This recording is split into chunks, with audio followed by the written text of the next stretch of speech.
Эфир Абхазского телевидения продолжается. Вы смотрите информационный выпуск Камшикшара. Здравствуйте. Сегодня в выпуске.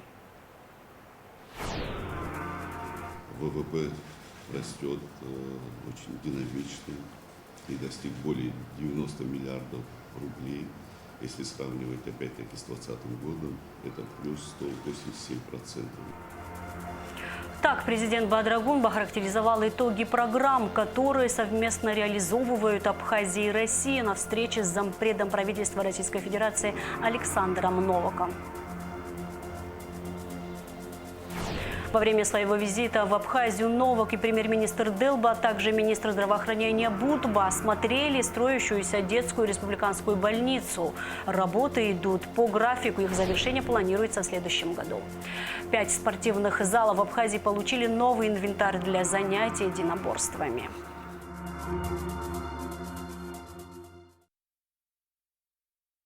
В Абхазию с рабочим визитом прибыл заместитель председателя правительства России Александр Новак. На границе его встретили премьер-министр Владимир Делба, министр экономики Теймураз Миквабе, посол России в Абхазии Михаил Шургалин и торговый представитель России в Абхазии Залина Кабесова.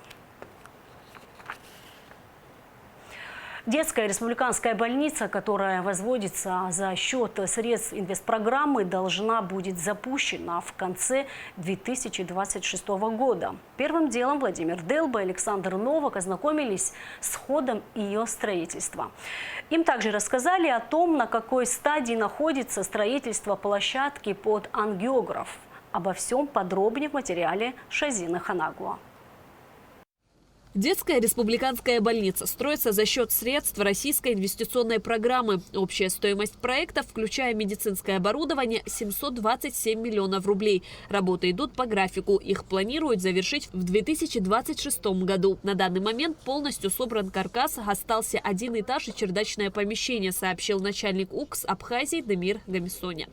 На текущий момент строительство осуществляется в соответствии с проектом, прошедшим государственную экспертизу в Российской Федерации, в главгосэкспертизе.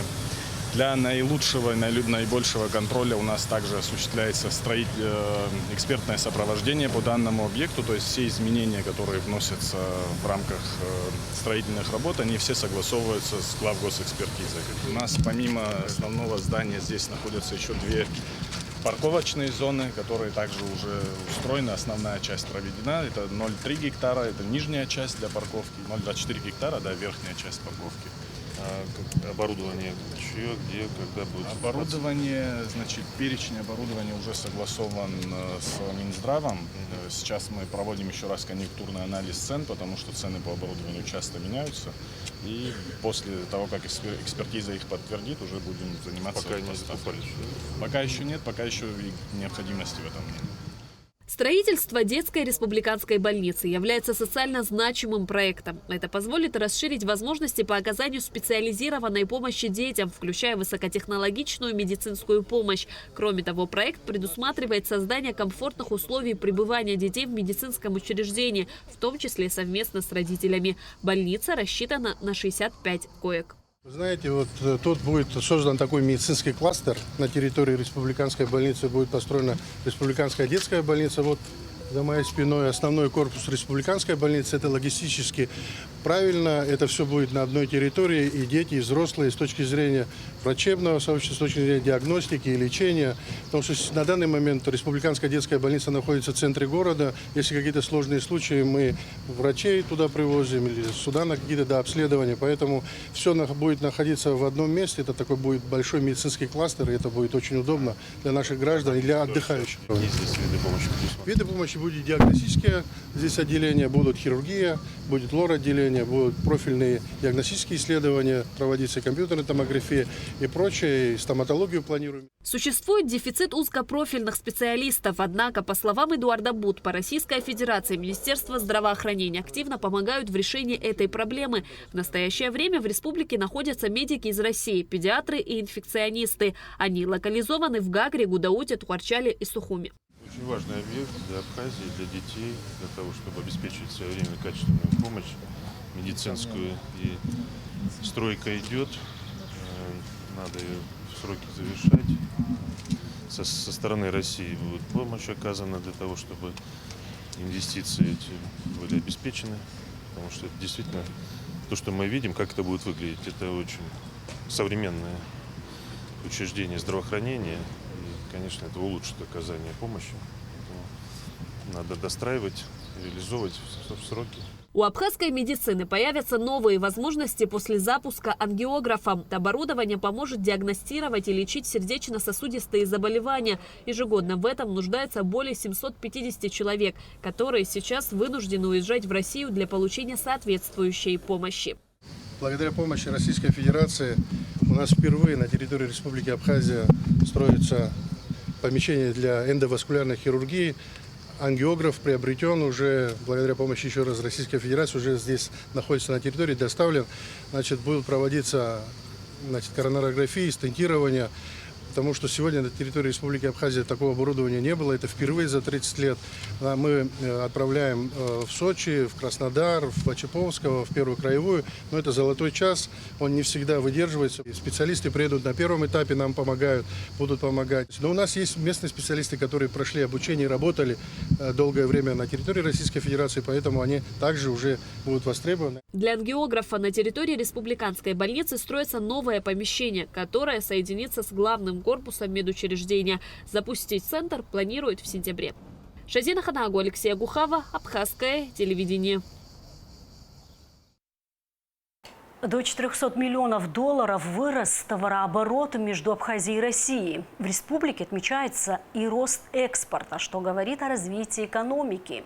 Президент Бадрагунба встретился с заместителем председателя правительства России Александром Новаком.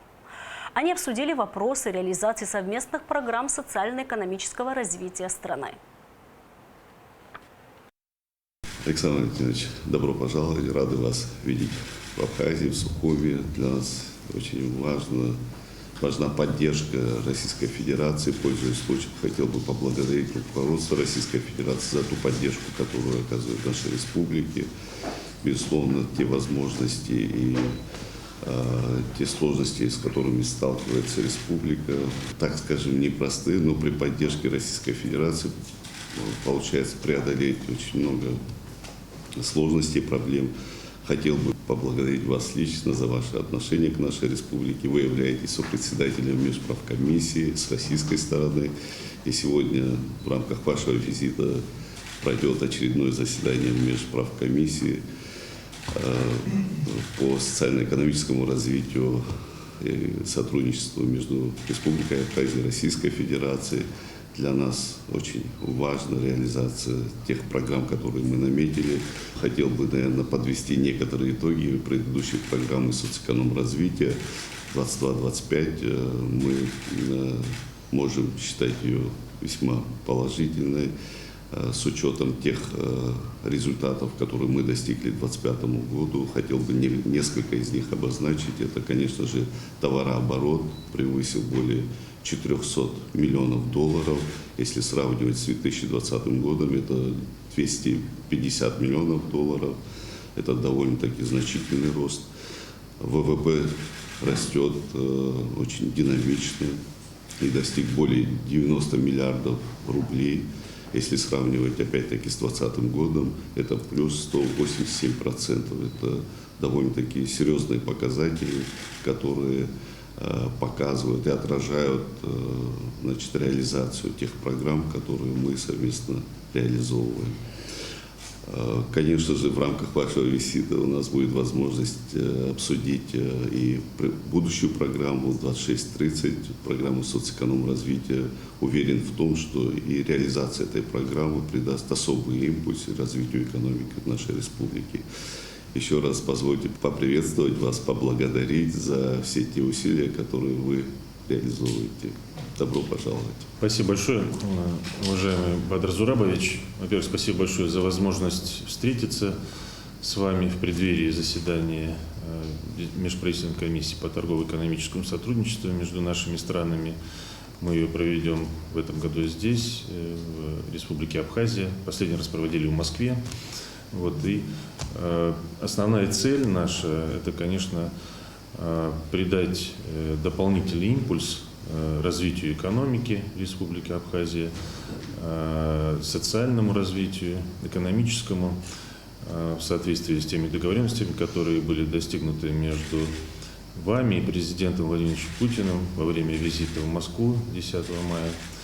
И на этой встрече обсуждались все направления развития сотрудничества. Как вы отметили, за последние 4 года успешно реализовывалась социально-экономическая программа по развитию Республики Абхазии. Действительно, на 60% вырос объем торговли между нашими странами. И даже мы наблюдаем в 2025 году уже по результатам нескольких месяцев этого года прирост торгового оборота составил более 30%. И что важно, это не только экспорт из России, а значительно увеличился экспорт из Абхазии в Россию продукции. И это говорит о том, что экономика развивается, и Россия оказывает поддержку социально-экономическому развитию Республики Абхазия, потому что Республика Абхазия для нас надежный и дружественный партнер. У нас общие идеи, общие инициативы, одинаковый взгляд сегодня на ситуацию в мире, на то, что мир должен быть многополярным. Мы благодарим отдельно Республику Абхазия за поддержку России в рамках специальной военной операции и ценим участие абхазцев в этой операции. И, конечно, сегодня мы видим огромный потенциал по развитию Республики Абхазия и вместе с Россией. Здесь и развитие сельского хозяйства, и поставок продукции в Россию. Здесь и туризм, безусловно, важное направление составляет. Мы должны в рамках межправкомиссии рассмотреть вопросы и гармонизации законодательства, которое должно снижать административные барьеры между нашими странами для развития торговли, малого и среднего бизнеса и привлечения инвестиций, безусловно.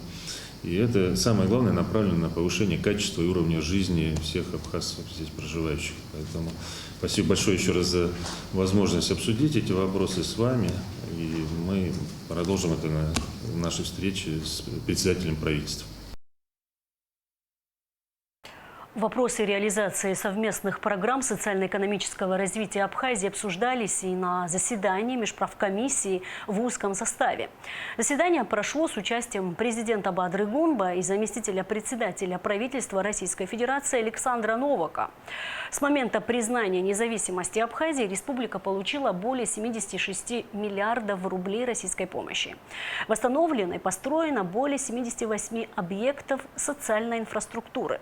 Развиваются социально-культурные, гуманитарные связи, расширяются возможности для граждан в сферах образования, спорта, здравоохранения и социальной защиты. Итоги совместной работы по повышению уровня социально-экономического развития Абхазии в период действия госпрограммы на 2022-2005 годы и первоочередные задачи на последующие годы стали темой 20-го заседания межправкомиссии, которое прошло под сопредседательством премьер-министра Абхазии Владимира Делба и зампреда правительства России Александра Новака. По итогам заседания был подписан протокол, после чего участники встречи ответили на вопросы журналистов. Репортаж Гунды Шоуа. Открывая заседание, премьер-министр Абхазии Владимир Делба отметил положительную динамику в развитии экономических связей и подтвердил готовность к дальнейшему расширению взаимовыгодного партнерства. Нам удалось достигнуть заметных результатов в социально-экономическом развитии. Об этом свидетельствует значительный прирост ключевых индикаторов развития экономики, таких как валовый внутренний продукт, инвестиции в основной капитал, уровень реальной заработной платы, доходы государственного бюджета, занятость населения. Достигнутые показатели являются результатом тесного сотрудничества, эффективного взаимодействия и кропотливого труда российских и абхазских специалистов. Абхазия для России надежный и дружественный партнер, заявил зампредседатель российского правительства Александр Новак, а также подчеркнул, что у республики есть огромный потенциал для развития, который она может реализовать с помощью России. Межгосударственный договор о союзничестве и стратегическом партнерстве от 24 ноября 2014 года определил ключевые направления нашего двустороннего сотрудничества Сегодня мы совместными усилиями формируем единое пространство обороны, безопасности, гармонизируем законодательство, осуществляем программы развития Абхазии, модернизацию ее социальной сферы. При поддержке России в Абхазии успешно реализуются масштабные инфраструктурные проекты, повышается уровень благосостояния проживающих в республике абхазских и российских граждан, наращиваются культурно-гуманитарные контакты и межрегиональные связи. О текущей стадии реализации государственной программы социально-экономического развития на 2022-2025 годы проинформировал министр экономики Абхазии Теймураз Микваби. На текущий момент по итогам уже анализа 2024 года уровень ВВП в Республике Абхазия составил 90,2 миллиарда рублей, что почти в 2 раза превышает запланированный государственной программой показатель и в 2,9 раза превышает аналогичный показатель по итогам 2020 года, что также говорит об эффективности реализации программных мероприятий. В ходе заседания стороны обсудили широкий спектр вопросов, касающихся углубления двустороннего сотрудничества в ключевых сферах экономики, включая энергетику, транспорт, туризм и сельское хозяйство. Предварительные итоги реализации программы позволяют говорить, что российская финансовая помощь в размере 15 миллиардов рублей используется эффективно, констатировал заместитель министра экономического развития Российской Федерации Сергей Назаров. В 2025 году федеральный бюджет Российской Федерации предусматривает для оказания финансовой помощи Республике Абхазия 8,5 миллиардов рублей. Из них на цели социально-экономического развития 5,4 и цели осуществления бюджетных инвестиций и поддержки инвестиционной деятельности 3 миллиарда. По решению президента Российской Федерации на основании обращения Бадра Зурабовича в этом году республике выделена дополнительная помощь в общем объеме 3 миллиарда рублей. За счет этих средств планируется профинансировать это ремонт 22 дорог в населенных пунктах республики в размере 1 миллиарда. И на сегодняшний день, собственно, ведется работа, наверное, в окончательной стадии по утверждению смет, и я надеюсь, что в ближайшее время нам удастся вместе с коллегами освоить эти средства, потому что важное социальное направление – ремонт дорог. По итогам заседания был подписан протокол, в котором зафиксированы основные договоренности и определены приоритетные направления дальнейшей работы межправкомиссии.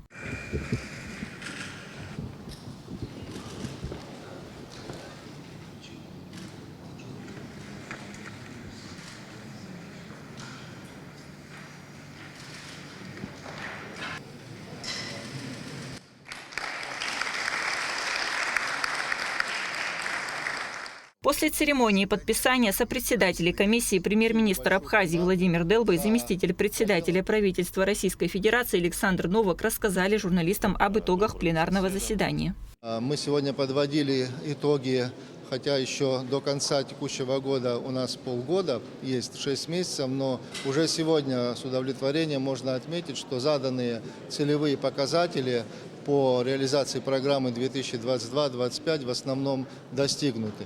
Особо было на заседании отмечено и результаты инвестиционных проектов, которые реализуются на территории Республики Абхазия, среди которых самый важный инфраструктурный проект – это восстановление авиасообщения, реконструкция аэропорта и восстановление авиасообщения между Российской Федерацией и Республикой Абхазия. Несомненно, такой проект придал значительный импульс развитию социальному и экономическому в нашей стране, как главный инструмент для привлечения новых дополнительных инвестиций в экономику республики. Абхазия является для России важным стратегическим партнером и добрым соседом. И уже на протяжении многих лет Россия оказывает поддержку социально-экономическому развитию Республики Абхазия. Мы видим, что за последние несколько лет республика уверенно идет в своем развитии вперед, в том числе и по росту экономики, и по социальному развитию, по реализации новых инфраструктурных проектов, по росту заработной платы, валовому внутреннему продукту на душу населения.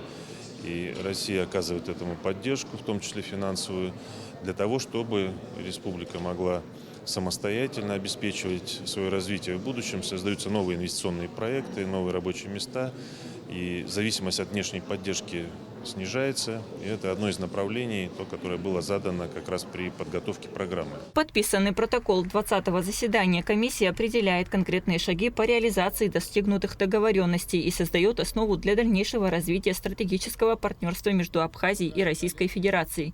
Гунда Шоу, Раму Камки, Абхазское телевидение. Президент Бадра Гумба и заместитель председателя правительства России Александр Новак посетили Сухумский международный аэропорт, ознакомились с его работой и оценили перспективы развития. Восстановление аэропорта стало самым масштабным инфраструктурным проектом в республике за последние 30 лет. На сегодняшний день осуществляется авиасообщение с Москвой, Ханты-Мансийском и Нижним Новгородом. В текущий момент аэропорт Сухум в состоянии принимать одновременно до 10 воздушных судов. Из них 2 воздушных судна широкофюзеляжных и, соответственно, 8 воздушных судов узкофюзеляжных. На текущий момент мы расположены вот здесь, на первом-втором месте стоянки воздушных судов. Сейчас мы оперируем в основном для широкофюзеляжных воздушных судов 5-е место стоянки, которое будет находиться, мы покажем, за терминалами. В рамках рабочей поездки президент Бадра Гумба и зампред правительства России Александр Новак посетили завод тихих вин в селе Лабра. Объект построен за счет финансовых средств по программе льготного кредитования. Здесь производят сухое, полусладкое вино до 800 тысяч бутылок, изготовленных из местного сырья ежедневно. Предусмотрены дегустационные туры и посещение ресторана. Бадра Гумба и Александр Новак осмотрели производственный цех и посетили музей истории традиционного абхазского виноделия.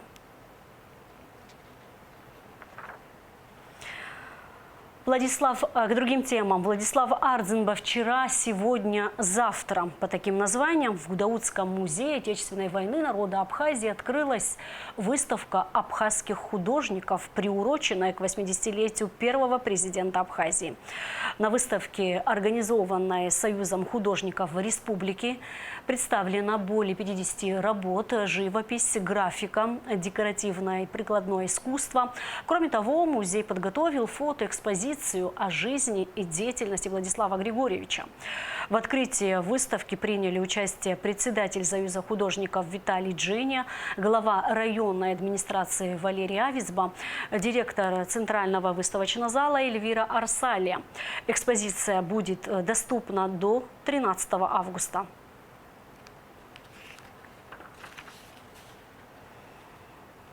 В Абхазском государственном университете начались вступительные испытания. Всего на поступление подано 666 заявлений. 142 выпускника рекомендованы к зачислению в ВАГУ по результатам Олимпиады «Путь к вершинам».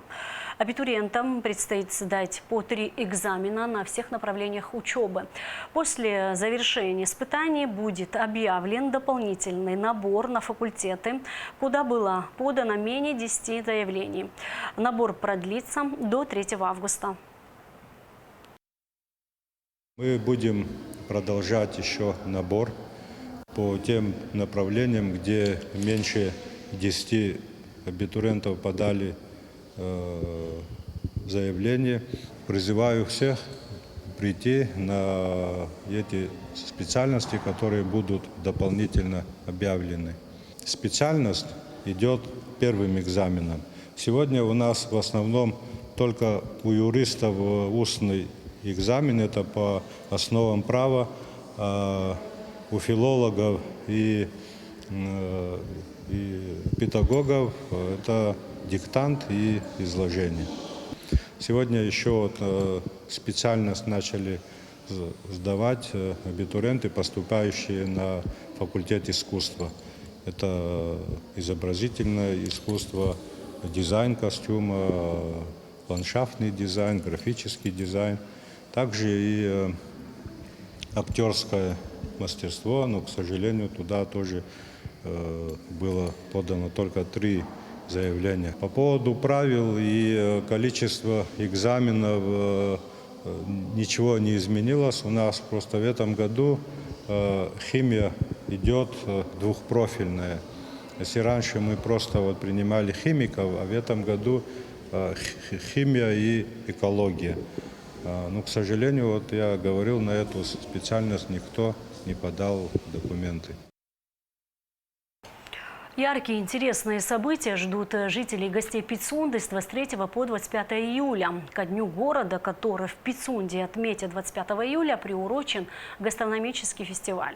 В нем примут участие абхазские и российские производители, рестораторы, кулинары, фермеры. Праздник приурочен ко дню города Пицунды, который в этом году отметят 25 июля. В завершающий день состоится концерт с участием вокальных и хореографических коллективов из Абхазии и России, праздничный салют. Организаторы фестиваля – администрация Гагрского района совместно с пицунской молодежью. Пицунский международный агрогастрофестиваль, приуроченный ко дню города Пицунда, это нечто новое, это такого уровня в Абхазии мероприятия еще не проходили. Мы с командой активистов при поддержке администрации города Пицунда, администрации города Гагра создали нечто новое, создали большую масштабную площадку, на которой примут участие краснодарские фермеры и предприниматели, а также наши местные абхазские фермеры, производители экологически чистой продукции. Выставочная ярмарка будет у нас проходить в городе Пицунда. Будет также проходить у нас будет гастрозона с лучшими передовыми рестораторами Российской Федерации, а также наши местные рестораторы будут принимать в этом участие. Мероприятие будет заточено на создание и улучшение отношений с Российской Федерацией, выстраивание каких-то рабочих отношений между фермерами Краснодарского края, фермерами абхазскими. Будем надеяться на то, что фестиваль пройдет на должном уровне. Очень много сил было вложено в организацию данного мероприятия. И будем надеяться, что все пройдет удачно, и люди, предприниматели и фермеры познакомятся друг с другом, обменяются каким-то опытом. Также хотим передать, что это не единоразовая акция. Планируется, что данного формата мероприятия будут проводиться сезонно. И при поддержке общества, государства, я думаю, у нас все получится, и это будет чем-то новым в построении отношений с нашими российскими коллегами. Пейнтболы разного веса, боксерские лестницы и мешки для реакции передал абхазский спортсмен, чемпион мира по боксу Харитон Агрба 5 спортивным школам Абхазии. Инвентарь получили в Сухуме, Гагре, Гудауте, Новом Афоне, Гулерипше. Проект реализуется при поддержке президента Международной ассоциации любительского бокса Умара Кремлева. А Элита Рутюнян расскажет детали. Идея помочь молодым спортсменам Абхазии возникла у Харитона Агрба не так давно. В этом его поддержал президент Международной ассоциации бокса Умар Кремлев. Учащиеся спортивных школ республики благодаря данной благотворительной акции получили боксерские шлемы, гири, гантели и не только. Спортивный инвентарь для занятий боксом Харитон Агрба распределил между секциями Гагры, Гудауты, Нового Афона, Гулерипша и, конечно же, Сухума. Поддержать спорт важно, ведь данная сфера позволяет открывать новые горизонты, развивать дружбу между народами и просто поддерживать здоровый образ жизни. Я не первый раз приезжаю в Абхазию, и так как я сам со сферы спорта, я всегда смотрю, анализирую, и вижу, что спорт движется, я считаю, в правильном векторе, но есть залы, которые нуждаются в определенной поддержке. И хотелось как-то помочь, поддержать, тем более я знаю, как мои земляки за меня переживают, поддерживают, и хочется, чтобы наша молодежь дальше развивалась, росла, у них были правильные условия, чтобы еще больше молодежи приходило и занималась спортом. Бокс – это не просто силовой вид спорта, это еще и про смекалку, логику и многие другие навыки, которыми необходимо обладать, чтобы добиться успеха. Спортсмены из Абхазии усердно тренируются и показывают хорошие результаты в этом виде спорта. Несомненно, новый инвентарь поможет им в достижении цели. Воспитанники Сухумской юношеской спортшколы бокса, борьбы и тяжелой атлетики получили в дар 6 медбулов разного веса, боксерскую лестницу и мешок для реакции. Я пришел 3 года назад и в 7 классе хотел каким-то спортом заняться и увидел то, что принимают в секцию бокса учеников, и поэтому я сюда пришел. Я в будущем планирую заниматься профессиональным боксом. Благодаря новым инвентарям будем еще больше усилий будем прилагать к тренировкам. Можно новые упражнения тоже придумать, сделать какие-нибудь. Мячи можно покидать, выбрасывать. Для мышцы крепкие станут. Удары тоже сильные будут. Дальше хочу по этому виду спорта заниматься, пойти на профессионал, стать олимпийским чемпионом. Бокс пользуется популярностью в нашей стране. Все больше детей хотят заниматься этим по-настоящему мужским видом спорта. Бокс – это не только функциональная подготовка, но и развитие гибкости, координации, скорости принятия решений и психологической устойчивости. В отличие от многих видов спорта, начать заниматься боксом можно в любом возрасте. Для этого нужны только шорты, футболка и удобная спортивная обувь. Айлита Арутюнян, Константин Парулуа, Абхазское телевидение. А сейчас прогноз погоды.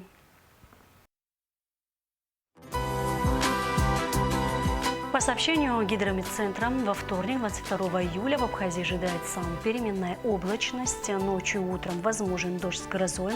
Днем преимущественно ясная, жаркая погода. Температура воздуха ночью плюс 20-25 градусов, днем плюс 28-33. Температура морской воды плюс 26 градусов. На этом наш выпуск завершен. Всего вам доброго и до встречи в эфире.